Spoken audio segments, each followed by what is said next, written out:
Bonjour à tous et bienvenue dans l'after de...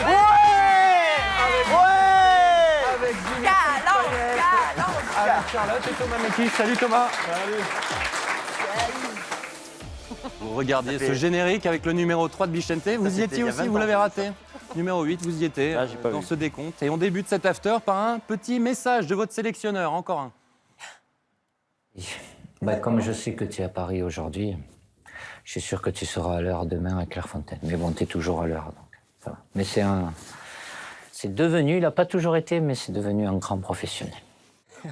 Ah, Petit message sympathique avec une petite pique en même temps, ça veut dire quoi ça?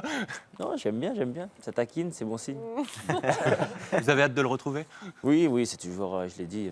Vous pouvez difficilement dire le contraire en même temps. En même temps, je ne peux pas dire non, mais c'est toujours un plaisir de retrouver le château.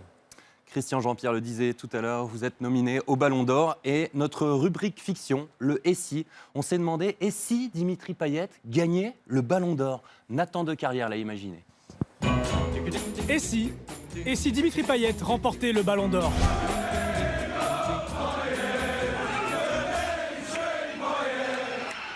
À La Réunion, son île natale, c'est l'effervescence. Le piton de la fournaise explose, l'île se déplace et devient une commune de Madagascar. Quand elles arrivent à l'air libre, elles éclatent très violemment. À Kiev, en 2018, il remporte la Ligue des Champions avec West Ham. Pour le remercier, une station de métro lui est dédiée dans l'ouest londonien.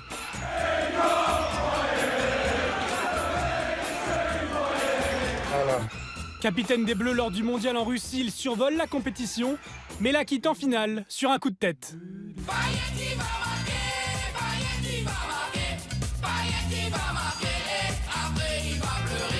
Le Payet fait son apparition dans toutes les boîtes de nuit. Cocktail puissant, technique, explosif, il devient très vite indispensable. Enfin, à 31 ans et au sommet, Payet arrête sa carrière pour revenir à son premier amour, le prêt-à-porter en magasin. Il fait des meilleurs coups francs du monde. Voilà. Et un grand merci à Nathan Decarrière pour ce beau délire. Bon, vous y croyez pas? Non, pas du tout. Mais en tout cas, ouais, c'est déjà une immense fierté d'être parmi cette liste où on voit qu'il y a des noms quand même assez extraordinaires. Alors, vainqueur de la Ligue des Champions et de l'Euro, Cristiano Ronaldo est le grand favori. Est-ce qu'Antoine Griezmann peut espérer aussi? Il devrait être sur le podium? J'aimerais qu'il soit bien évidemment sur le podium parce que c'est vrai qu'il a fait quand même une saison exceptionnelle malgré entre l'Euro et la Ligue des Champions, malheureusement, où il a échoué à chaque fois en finale. Je pense que ce serait une bonne chose pour lui d'être au moins sur le podium, mais il a le temps. Bichente, il sera deuxième, troisième? Griezmann? Moi, je vois Ronaldo, de par le fait qu'il a gagné la finale Ligue des Champions et le championnat d'Europe. Après, ma préférence en tant que joueur, c'est Messi. Et mon envie, c'est que Griezmann soit le plus proche possible de ça. Notre sondage live, justement, est sur le classement du Ballon d'Or, Charlotte. Et à vous de nous donner votre avis. Qui va remporter le Ballon d'Or selon vous? Griezmann, Ronaldo, Messi ou encore un autre? Vous pouvez laisser aller votre imagination. Vous avez quelques minutes pour y répondre. Notre after largement consacré à notre invité. On passe donc à nos archives. On sait, Dimitri, que vous avez vu 10 fois ces images. Vous les connaissez par cœur, mais on ne résiste pas au plaisir de vous revoir tout jeune. Téléfoot, vous avez consacré ce document en 2010 avec Sylvaine Mignogna, Sébastien Bargnot et des images d'Alain Waro. C'est à Saint-Pierre, sur son île de la Réunion, que Dimitri Payet fait ses premiers pas de footballeur. À 11 ans, il est déjà au-dessus du lot. Sur 12 matchs, il avait marqué 29 buts et le deuxième derrière lui dans l'équipe avait 11 buts. Donc il avait déjà une sacrée différence entre Dimitri et les autres. Des facilités et des buts qui n'échappent pas aux yeux des recruteurs.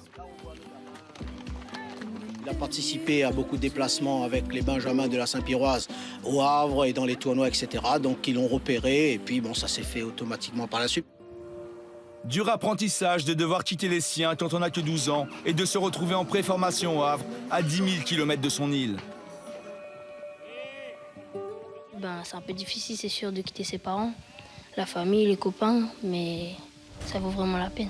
Au bout de 4 ans, je suis rentré à La Réunion parce qu'il ne m'avait pas gardé. C'est vrai que de mon côté, j'avais pas tout fait pour non plus. Et oui, donc je suis rentré logiquement sur mon île. Premier échec dû à un manque d'investissement et non de talent. Âgé de 16 ans, il joue alors 2 saisons complètes avec les seniors d'Excelsior. Il remporte la Coupe de la Réunion. Une seconde chance lui est alors offerte. C'est votre dernier match avec l'Excelsior ou c'est officiel? C'est officiel, c'est mon dernier match. Je voulais laisser un beau souvenir. Quel sera votre statut à Nantes? Je serai en moins de 18 ans. J'ai signé pour 6 mois. Et si tout se passe bien, je serai un stagiaire pro après les 6 mois.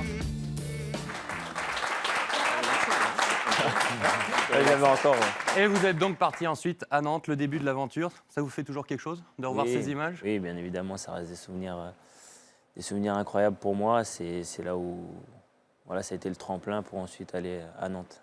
C'est un mal pour un bien pas d'échouer, mais de revenir finalement à La Réunion après le Havre? Oui, parce que déjà ça m'a fait du bien de retourner aux sources.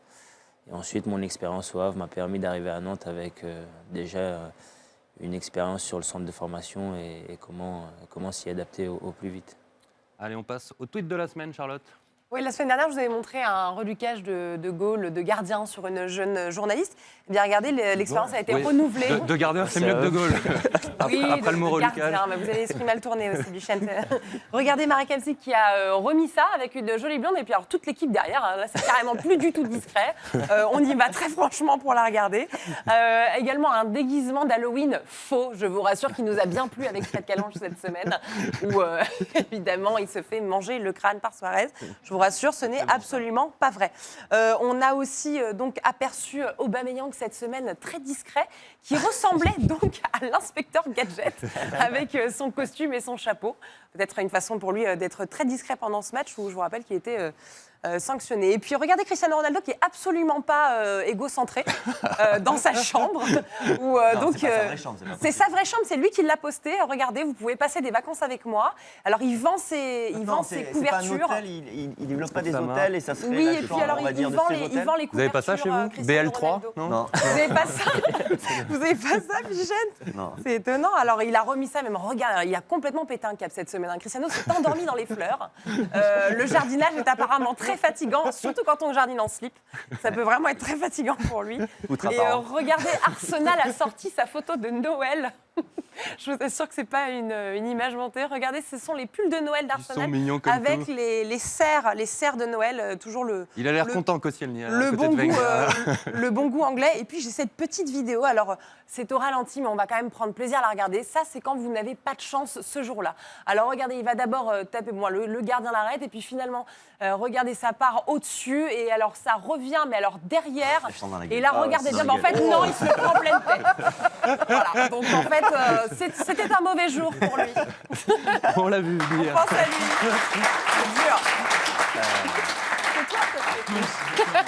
On passe à notre rubrique On My Phone. Qu'y a-t-il dans le téléphone des footballeurs? Joshua Guilavogui, votre ancien coéquipier à Saint-Etienne, s'est prêté au jeu avec Guillaume Poisson.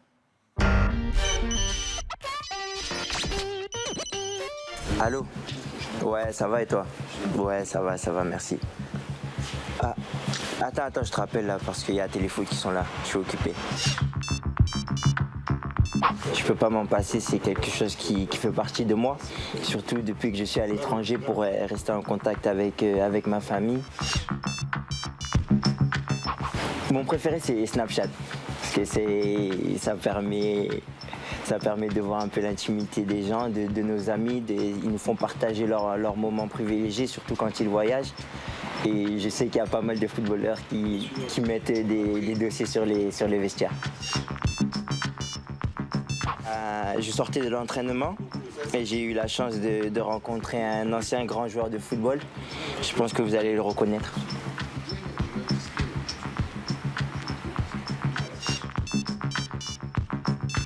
J'ai pas fait de vidéo. Non, je n'ai pas. Non. Ça a été repris, il y a la fameuse instru de Rocky. Et ça a été repris par Future, un artiste que j'apprécie beaucoup.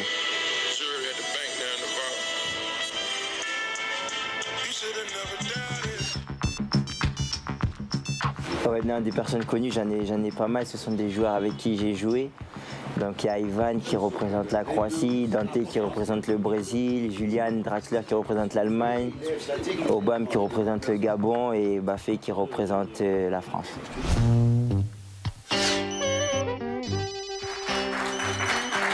Et un grand merci à Joshua Guilavogui. Dimitri, il y a des règles concernant le téléphone en équipe de France? Des moments où on n'a pas le droit de le sortir? Oui, à table notamment, mais, et en réunion bien évidemment, mais sinon... Dans le vestiaire, c'est assez libre? Dans le vestiaire, oui, vu que maintenant on a nos musiques aussi sur nos iPhones, donc on est obligé. Qui est le DJ en équipe de France? Comment? Qui est le DJ Grisou et Paul. Et Paul Pogba. D'un téléphone à l'autre, on passe à notre rubrique Allô Lisa. Bichente répond à toutes vos questions. Toutes les questions. Vaisselle, problème de vaisselle, problème de... bien déguisé, hein. Je pense que les gens n'osent pas trop. On va commencer avec la première question. Est-ce que tu penses que Lyon va se qualifier pour les 8e de finale en Ligue des Champions? C'est Alexandre qui te demande. Ça me paraît Lacazette très compromis. Réponse courte mais efficace. Oui, d'habitude je dois être très court. Court et efficace, c'est très bien. Concernant l'équipe de France, pourquoi Giroud et non Moussa Dembélé qui est actuellement meilleur buteur d'Europe? Parce que l'historique de Giroud en équipe de France, l'Euro qu'il a réalisé, ses performances avec l'équipe de France, sa régularité, logique. Troisième question, comment expliquer cette défaite de Nice en Coupe d'Europe? Est-ce que cela veut dire que notre championnat est faible? C'est contre Zoro qui vous Salzbourg, demande, hein. jeudi. Alors, est-ce qu'ils sont en capacité de jouer 2 compétitions à fond? C'est vrai qu'ils sont très impressionnants dans le championnat de France. Est-ce qu'ils jouent avec la même ferveur en Coupe d'Europe? En tout cas, c'est dommage. C'est toujours l'éternel problème pour les clubs français. Cette Ligue Europa, on la délaisse tout le temps. On va passer à une autre question très sérieuse. Merci Coraline pour cette question. À quel poste aurais-tu vu Charlotte jouer si elle avait joué au foot? J'aurais joué à Middlesbrough. Gardien de but. Oui, Middlesbrough, Gardien de club but. en là. Gardien de but? Ouais. C'est certainement la grandeur qui fait ça. Une petite dernière? Et une petite dernière. Quel est pour toi le meilleur défenseur du monde? On parlait de Koscielny tout à l'heure. Ouais, on va parler il y a eu Pep, Bonucci, Koscielny pendant l'Euro, parce qu'après c'est toujours sur une période donnée, mais pendant l'Euro, les 3 ont été les meilleurs. Après, tu prends Boateng, Hummels, c'est très bon aussi. Sergio Ramos, bon, il n'a pas été bon pendant l'Euro, mais fait partie aussi c'est dur d'en choisir. Des très bons défenseurs. C'est difficile d'en choisir un seul. Et puis, ce c'est pas du tout les mêmes profils. Bonucci, c'est qualité de relance. Au duel, c'est plus Pep, voilà, qui est un découpeur. Vous avez totalement dépassé vos 15 secondes. Ah, pardon. Ouais. Oui, mais il avait pris du crédit quand même sur les précédentes. C'est des réponses trop courtes parfois. Merci Bichente. On passe au renvoyé spécial à présent. Thomas, vous étiez donc près du stade olympique hier? Oui, parce que vous m'envoyez chercher un maillot de Dimitri Payet pour le faire dédicacer dans l'after. Alors que d'abord, il est là aujourd'hui, on aurait pu lui dire de le ramener directement. Sur vos propres deniers en plus, ça je vous l'avais pas dit encore. Ça fait des économies de temps, j'avais piscine hier, j'ai pas pu y aller. Du coup, j'étais à Paris, j'ai pas trouvé. Vous me connaissez, je suis un peu un déglingo, donc je suis allé à la source, regardez.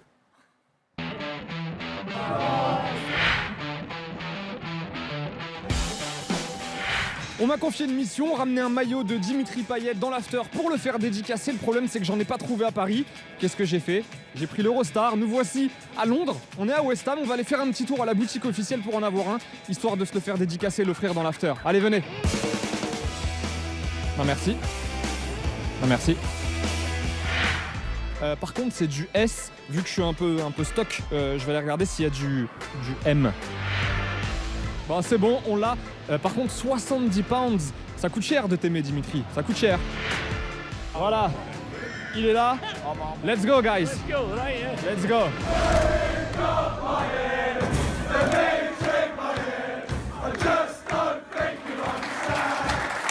Allez jusqu'à là-bas pour prendre un maillot de... Mission réussie. Mission réussie, voilà.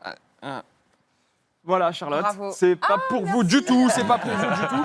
Voilà, Dimitri, vous allez nous faire une petite dédicace dessus et puis on le fera gagner à nos amis. Tout à fait. Et comme on est des bons copains, il y avait quand même un souci coiffure sur ce reportage. Ouais, alors. Il a plu là-bas en Angleterre beaucoup. Oui, il a plu et il a ventu aussi, ventu énormément. On a du mal à vous croire quand même. Hein, voilà. Non, ça vous va très bien. Merci. C'est mieux aujourd'hui, c'est mieux aujourd'hui. La choucroute était tombée.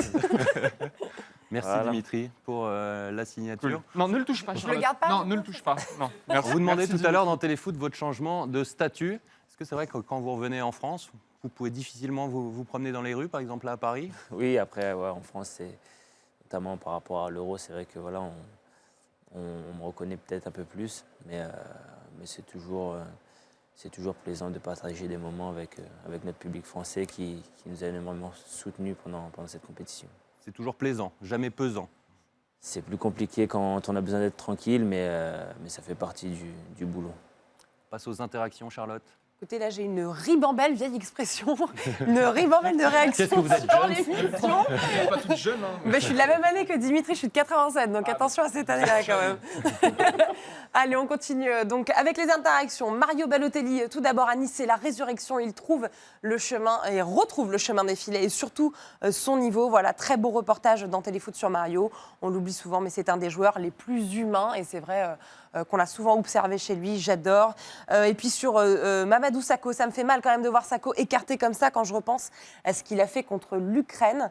Donc, de bons souvenirs qui sont remontés pour Mamadou. Pourquoi pas un retour de Sakho au PSG cet hiver. On a besoin d'un défenseur central qui peut jouer la C1 et qui connaît très bien le club. Ouais. Bon. Cyril Ban là. On n'y croit pas trop. Hein. Ouais. Et puis sur vous, Dimitri, évidemment, le meilleur. Payet est une référence en équipe de France en espérant qu'il retournera à Marseille avec le projet de la course. Je le dis, ce n'est pas moi qui le dis. Je préfère l'énoncer, on ne sait jamais. Que ça va vous chatouiller l'œil, je ne sais pas. La qualité des coups francs... se mettre en place. Exactement. Le projet se met tranquillement en place, mais il existe en tout cas. Qualité des coups francs de Payet magique. Perso, j'appelle ça le talent. Alors personnellement, même pour tout le monde. 4 mois que je frissonne encore sur les buts de Payet. Et puis alors regardez, ça c'est un cadeau pour vous messieurs, c'est Guillaume Tessé qui nous a fait un très beau croisons-les. C'est Lisa qui rencontre Payet. On dirait Hanouna. Bien pas de rapide, c'est Hanouna. C'est pas mal, ça vous va bien du coup la coupe. Je vais essayer. Ah, le vous irait mélange bien, la Payet-Lisa, ça crête. fait Hanouna. Bon, c'est joli, voilà, on le saura. On ne le savait pas. J'accepte le croisement. Voilà. La Surtout jolie la coupe, photo. surtout la On coupe. le remercie. On passe à notre nouvelle rubrique 24 heures avec. Nous allons passer une journée avec des joueurs talentueux mais un petit peu moins médiatisés comme Jonas Martin. L'ancien Montpellierin découvre la Liga avec le Betis Séville. Adrien Desplat. Bonjour Téléfoot, c'est Jonas Martin. Vous tombez bien, je viens de finir mon petit-déj. On va partir à l'entraînement ensemble. Allez. Quand tu rentres là, avec l'hymne du Betis, t'as les frissons. Ils vivent le truc à fond, ils te parlent, ils te touchent. Ah, c'est Ah, c'est beau, franchement. Dommage que ce soit en construction. Hein. L'année prochaine, il sera fermé, le stade.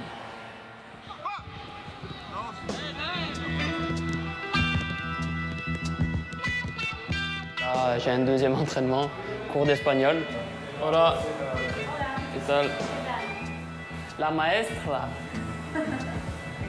Aïssa Mandi. Honnêtement, j'ai bien fait de tomber sur lui parce qu'on s'entend très bien depuis le premier jour, on est ensemble tout le temps, donc heureusement qu'il est là. Et voilà notre vestiaire, hein. Tous les jours, notre endroit de travail.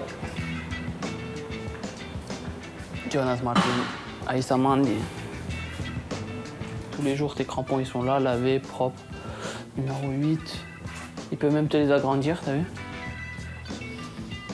Quand c'est nouveau et que pour éviter les ampoules et tout. Voilà, Kazakh. Préparateur physique. C'est avec lui que je vais travailler cet après-midi.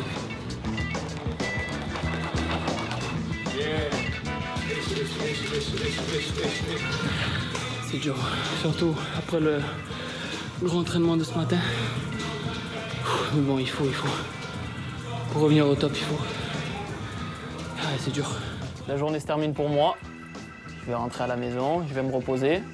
C'était un plaisir en tout cas d'avoir partagé ce moment avec vous, Téléfoot. Petite bise à Fred Calange et Édouard Cissé. Et à bientôt. Allez. Ciao. J'ai vu avec ça. Et on l'embrasse également, Jonas Martin, à qui on souhaite une bonne saison et grâce à qui on a découvert une nouvelle machine. Donc ça existe dans tous les clubs, on élargit les chaussures, expliquez-nous. Oui, ça permet d'élargir ou de casser, comme on dit, les chaussures neuves pour pas avoir des ampoules ou avoir mal aux pieds. Ça n'existait pas à votre époque, ça? Non. Il fallait les On faire. avait des petites astuces. Voilà.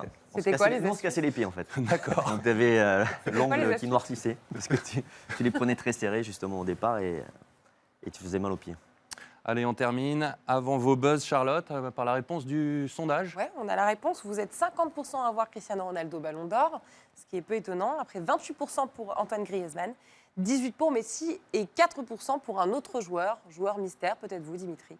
Ah, je prends 4%, je prends. On prend les 4%. Et ça devrait être Sur le 3400 podium. votants. 3400 votants. 4% On termine par vos buzz, Charlotte. On part à Malmö, en Suède, pour commencer. Ils ont été sacrés champions de Suède mercredi et regardez la réaction complètement dingue des supporters du club. Ils ont d'abord attendu, ils ont résisté avant d'envahir la pelouse. C'était pas facile, mais finalement, craquage complet. Ils ont envahi la pelouse. C'est un petit peu flippant quand même. Donc Malmö a été sacré pour la 3e fois en 4 ans champion de Suède. Bravo à eux et on espère que tout s'est très bien terminé. Ça a l'air, bonne ambiance. Généralement, ils terminent en slip. Qu'est-ce que c'est que cette histoire? Ils prennent tous les vêtements des joueurs et au mois de novembre en Suède, il fait un peu plus froid qu'au mois de mai en Italie. Il a l'air d'être bien renseigné sur la fin en slip. Des nouvelles de Kevin Trapp, Charlotte. Il a du temps libre un petit peu à l'entraînement. Kevin Trapp, regardez, donc du coup, il sait le rentabiliser, ce magnifique tir qui nettoie la lucarne. C'est beau, peut-être qu'il a trouvé un nouveau poste, on ne sait pas, Kevin Trapp.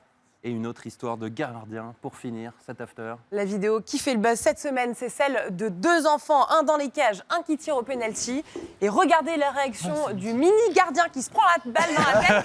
Et alors le plongeon est un tout petit peu abusif. On vous reconnaît un petit peu là, Frédéric, hein, si vous, quand vous jouez à Boulogne.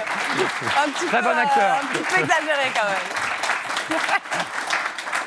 Très bon gardien et très bon acteur. Il C'est la valide. fin de cet after. Un grand merci Dimitri d'avoir passé cette matinée avec nous. Bon stage avec l'équipe de France. Merci Bichente, merci Charlotte, merci Thomas. Salut à tous et à dimanche prochain. Salut.